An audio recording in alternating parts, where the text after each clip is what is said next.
Alors moi j'ai souhaité faire arbitre tout d'abord, c'est parce que j'aime le monde du foot, mais n'étant pas vraiment doué au football, j'ai préféré partir de l'autre côté, faire les règles, etc.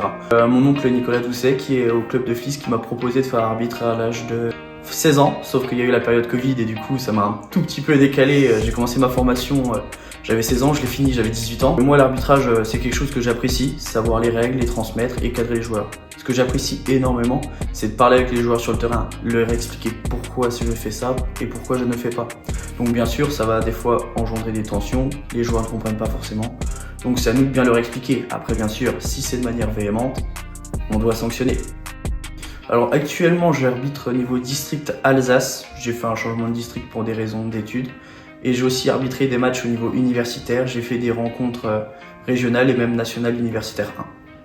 Les bons côtés de l'arbitrage, c'est que tout simplement ça nous permet de continuer à faire du sport, à voir des gens. Par exemple dans la rue on me reconnaît assez souvent parce que reconnaître un arbitre c'est facile, mais moi reconnaître des joueurs c'est plus compliqué. Généralement ils me retiennent plus facilement que moi je les retiens. Sauf si je les retiens, soit ils ont été très bons, soit ils ont été chiants.